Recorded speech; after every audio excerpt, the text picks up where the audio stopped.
இந்த தகவல் எதை பற்றி என்றால், நம்ம குடும்பத்தில இருந்து, நம்ம கூட வாழ்ந்து இறந்தவர்களுக்கு திதி குடுக்குற இடத்த பற்றி.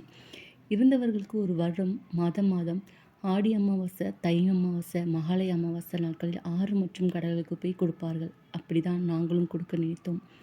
மதுரையில சில இடங்கள பார்த்தோம். ஆனா எதுவும் எங்களுக்கு ஒத்து வரல. அப்படியே கேட்டு கேட்டு அறிந்த இடம் தான் திருவேடகம்.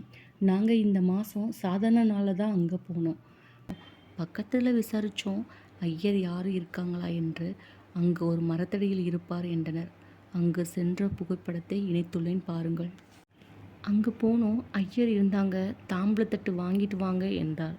அதில் எள்ளு, தேங்காய், பழம், பத்தி, பூ இருந்தது. நாங்க வாங்கிட்டு போய் கொடுத்தோம். நல்லபடியா திருப்தியா திதிய கொடுத்தோம். அவங்ககிட்ட நாங்க கேட்டோம், நீங்க எப்போலாம் இருப்பீங்கன்னு. அவங்க தினமும் 10 மணி வரை இருப்போம். அருகில வீடு இருக்கு. அழைத்தால் வருவோம் என்று சொன்னாங்க. ஹோமமும் பண்ணி தருவோம். அத ஒரு நாளைக்கு முன்னுக்கூட்டியே தெரிவிக்கணும்னு சொன்னாங்க. நாங்க கூகுள் மேப் உதவியுடன் தான் அங்கு சென்றோம். தேவைப்படுவோர் கூகுள் ஆனந்திடம் கேட்டு அதன் வழி செல்லவும். இந்த இடம் ஆற்றை ஒட்டி இருப்பதால் திதிபிண்டங்கள் கரைப்பவர் ஆற்றில் விடலாம். நாங்க கடல்ல விட்டு பழகியவர்கள். ஆதலால் எங்களுக்கு 15 வருடங்களுக்கு இப்போதுதான் மதுரையில் மனதிருப்தியுடன் திதி கொடுக்க ஏற்ற இடம் அமைந்தது. மற்றும் ஒரு தகவல். நாங்க திதி கொடுக்கும்போது அருகில ஒரு குடும்பம் வந்துச்சு. திதி கொடுக்க வேண்டும் என்று. எப்போது இறந்தார் என்றார் ஐயர். அதற்கு 1 வருடம் ஆயிற்று என்றனர்.